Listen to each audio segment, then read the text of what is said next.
PM Vishwakarma योजन loan मिलिबो नाही कौन रही नुआ अपडेट पीएम विश्वकर्मा योजनार कारण दीर्घ 2 मास होगला आपण मैंने ऑनलाइन करें एपर्यंत भी कौन आपण जो रेजिस्ट्रेशन स्टाटस देखुं तार कौन अप्रूवाल आसी ना तो कौन रही संपूर्ण अपडेट आपण मैंने वीडियो जानवा पाइबे। तेज विश्वकर्मा योजन जो भाई भूणी मैंने आपण मैंने अप्लाई कर तो आपण मैंने अपेक्षा कर लोन को केबे मिलिबो बा मेसेज केबे आसीबो तो चलतु संपूर्ण अपडेट आपण मैंने यही वीडियो माध्यम जानवा पाइबे। ता सहित जो मैंने ऑनलाइन करना अपेक्षा कर तो लास्ट डेट केबे अच्छी मुझे आपण मानक कहीदेवी। तेज चलतु वीडियो संपूर्ण आरंभ करवा। संपूर्ण आरंभ करने पूर्व जदि चैनल को मोर नुआ चैनल को सब्सक्राइब करूँ कारण जहाँ भी आपण मानकर डाउट रोचे सब मो चैनल आपण मैंने डाउट क्लीयर पाइबे। तेज चलो तेबे ये आपण मैंने कौन करवा जो पीएम विश्वकर्मा योजन रही तो आपण मानक कहबी पीएम किसान योजना पीएम विश्वकर्मा योजन लोन मिलिबो नाही तो कौन रही अपडेट ताकू मध्य मु कहबी। तेबे चलतु किछि अपडेट मु आपण मानक देखै दोछि जहाँ फल आपण मैंने जहाँ भी डाउट रही तार मध्य क्लीयर हो जो मैंने ऑनलाइन करिसेंती। तो ये देखो तलू स्क्रोल कला परे तो ये देखि पार्थिबे नंबर ऑफ एप्लिकेशन रही 2,61,63,276 जन। तो ये स्टेज 1 वेरिफिकेशन जो रही ग्राम पंचायत तरफ तो ग्राम पंचायत तरफ आपण मैंने समस्त जानते जेहेतु सरपंच आपण मानकर प्रथमे वेरिफिकेशन करेंगे जेहेतु सरपंच आपण मैंने कौन कर कि नहीं आपण ग्रामर बासिंदा तेज आपण मानकर कौन जहाँ भी रेजिस्ट्रेशन कर तो आपण मैंने प्रकृत में ताकि कि नहीं आपण मैंने से वृत्तिर काम करुँच कि नहीं तार मध्य से माने जानते तेणुक सर्वप्रथम ग्राम सरपंच आपण मानकर वेरिफिकेशन करेंगे। तेज चलतु स्टेज 2 वेरिफिकेशन रही 28,71,79 जन। स्टेज जो रही स्टेज 3 वेरिफिकेशन 10,01,569 जन।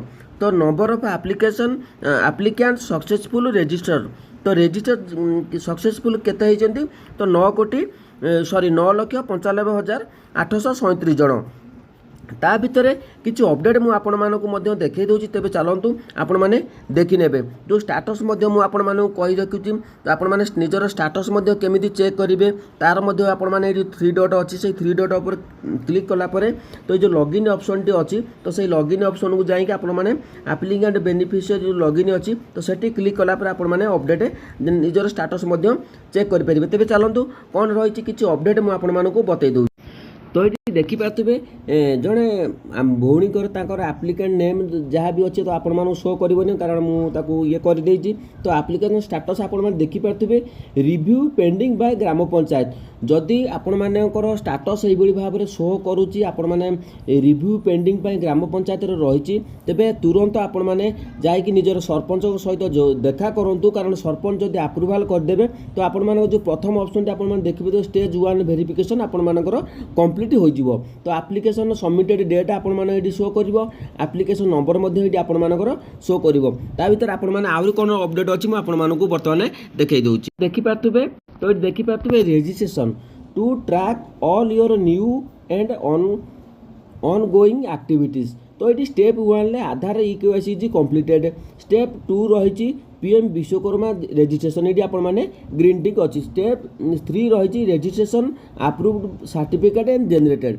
तो स्टेप 3 तो प्रथम आपण माने कही जेहेतु आपण मानकर सरपंच वेरिफिकेशन करेंगे वेरिफिकेशन कला पर आपण मानक सक्सेस हो तेबे जो रही मुझे आपण मानक कही पीएम विश्वकर्मा योजन लास्ट डेट अच्छी तो लास्ट डेट कौन रही मुझे आपण मानक कहबी आपण मानक बतेबी लोन मिलिबो कि नहीं मिलिबो नहीं बोली जो लिखी तार अपडेट मुझे आपण मानक बतई दउछि।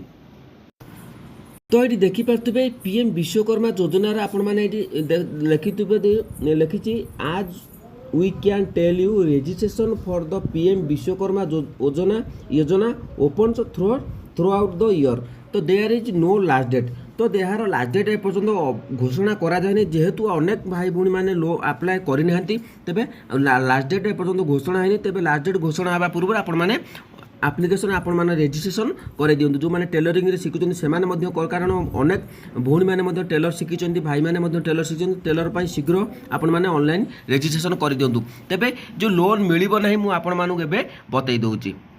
तेबे देखि ପାରୁଥିବେ ଆପଣ ଯେଉଁ ଭଉଣୀ ଷ୍ଟାଟସ୍ ମଧ୍ୟ ପଠାଇଥିଲେ ତାଙ୍କର ଏପର୍ଯ୍ୟନ୍ତ ପେଣ୍ଡିଂ ପାଇଁ ଗ୍ରାମ ପଞ୍ଚାୟତ। ତ ଆପଣମାନେ ଯେଉଁମାନେ ବି ଏଇଭଳି ଭାବରେ ବିଶ୍ୱକର୍ମା ଯୋଜନା ଷ୍ଟାଟସ୍ ଏଇଭଳି ଭାବରେ ପେଣ୍ଡିଂ ଶୋ କରୁଛି, ତ ଆପଣମାନେ ଭାବୁଛନ୍ତି ଲୋନ୍ ମିଳିବ ନାହିଁ। ତ ଆପଣମାନେ ନିଶ୍ଚିତ ସମସ୍ତେ ଭାବୁଛନ୍ତି। ତ ସେଥିପାଇଁ ମୁଁ କହିଛି ଯେହେତୁ ଭିଡ଼ିଓଟି ଶେଷ ପର୍ଯ୍ୟନ୍ତ ଦେଖନ୍ତୁ, ତାହାର ଆପଣମାନେ ଅପଡ଼େଟ୍ ଜାଣିପାରିବେ। ତେବେ ଦେଖନ୍ତୁ ବର୍ତ୍ତମାନ ଇଲେକ୍ସନ୍ ସମୟ, ଯେହେତୁ ଇଲେକ୍ସନ୍ ସମୟ ଚାଲିଛି, ତ ବର୍ତ୍ତମାନ ଆପଣମାନେ ଜାଣିଥିବେ କୋଡ୍ ଅଫ୍ କଣ୍ଡକ୍ଟ ହେଇଛି, ତ କିଛି କୌଣସି ଆପ୍ରୁଭାଲ୍ ହେବ ନାହିଁ। ତ ଯେହେତୁ ଆପଣମାନଙ୍କର ଏଇଭଳି ଭାବରେ ଆପଣମାନେ ଯଦି ଷ୍ଟାଟସ୍ ଶୋ କରୁଛି, ଯେଉଁମାନେ ଅନଲାଇନ୍ କରିନାହାନ୍ତି ସେମାନେ ମଧ୍ୟ ଅନଲାଇନ୍ କରାଇ ଦିଅନ୍ତୁ। ତ ମୁଁ ତା ପୂର୍ବରୁ ମଧ୍ୟ କହିଛି, ତ ସଠିକ୍ ଭାବରେ ଅନଲାଇନ୍ କରନ୍ତୁ। ପ୍ରଥମେ ଆପଣମାନେ ଅନଲାଇନ୍ କରିସାରିଲା ପରେ ଆପଣମାନଙ୍କର ଯେଉଁ ସରପଞ୍ଚ ଅଛନ୍ତି, ସେ ସରପଞ୍ଚଙ୍କ ସହିତ ଏଇ ଯେଉଁ ଆପଣମାନଙ୍କର ଗୋଟେ PDF ଡାଉନଲୋଡ଼୍ କରିଦେବେ। ଏଇଭଳି ଭାବରେ ଷ୍ଟାଟସ୍ ଚେକ୍ କଲା ପରେ ତ ସରପଞ୍ଚକୁ ନେଇ ଯାଆନ୍ତୁ। ତ ସେମାନେ ଯେଉଁ ମଣ୍ଡଳ ଅଧିକାରୀ ଅଛନ୍ତି ବ୍ଲକର, ତ ସେମାନେ ସେଠୁ ଯେଉଁ ସରପଞ୍ଚ କ'ଣ କରିବେ ନା ଆପଣମାନଙ୍କ ଗୋଟେ ଷ୍ଟାମ୍ପ କରିଦେବେ ଯେ ହଁ ଏଇଟାକୁ ଆପଣମାନେ ସେମାନେ ଆପ୍ରୁଭାଲ୍ କରିଦେବେ। ତ ନିଜେ ନେଇକି ଆପଣମାନେ ଡିପୋଜିଟ୍ କରିଦିଅନ୍ତୁ। ତ ଭଲ ନହେଲେ ସରପଞ୍ଚଙ୍କ ଉପରେ ଆପଣମାନେ ସହିତ ଆପଣମାନେ ଦାୟିତ୍ୱ ଦେଇଦିଅନ୍ତୁ। ସରପଞ୍ଚଙ୍କ ସହିତ ନିଶ୍ଚିତ ଭାବରେ ଯୋଗାଯୋଗ କରନ୍ତୁ, ଆପଣମାନଙ୍କର ହେଇଯିବ। ଯେହେତୁ ଅନେକ ଦିନ ହେଲାଣି ଆପଣମାନେ ଆପ୍ଲାଏ କରିସାରିଲେଣି, ତ ଆପଣମାନେ ଭାବୁଥିବେ ଯେ ଲୋନ୍ ମିଳିବ ନାହିଁ। ତ ଲୋନ୍ 100% ସମସ୍ତଙ୍କୁ ମିଳିବ। ତ ନିଶ୍ଚିତ ଯେଉଁମାନେ ଏଲିଜିବିଲିଟି ଅଛନ୍ତି, ତ ସେମାନେ ସମସ୍ତଙ୍କୁ ଲୋନ୍ ମିଳିବ। ତ ନିଶ୍ଚିତ ଭାବରେ ତା'ର ଟ୍ରେନିଂ ପିରିୟଡ଼ ମଧ୍ୟ ମୁଁ ଆପଣମାନଙ୍କୁ ଭିଡ଼ିଓରେ ବତେଇ ଦେଇଛି। ତ ଆପଣମାନେ ବ୍ୟସ୍ତ ହୁଅନ୍ତୁନି, ଇଲେକ୍ସନ୍ ପରେ ନିଶ୍ଚିତ ଭାବରେ ଆପଣମାନଙ୍କୁ ଲୋନ୍ ମିଳିବ। ଆଉ ତା ସହିତ ଆପଣମାନେ ଯେଉଁ ଟ୍ରେନିଂ ନେବେ ତାର ମଧ୍ୟ ଆପଣମାନେ ବେନିଫିଟ୍ ପାଇପାରିବେ। ଯଦି ଆଜିର ଅପଡ଼େଟ୍ ଆପଣମାନଙ୍କୁ ଭଲ ଲାଗିଲା ତେବେ ଚ୍ୟାନେଲକୁ ସବସ୍କ୍ରାଇବ୍ କରିଦିଅନ୍ତୁ, ଲାଇକ୍ କରନ୍ତୁ ଆଉ କମେଣ୍ଟରେ ଆପଣମାନଙ୍କର ମତାମତ ଦିଅନ୍ତୁ। ଜୟ ଜଗନ୍ନାଥ।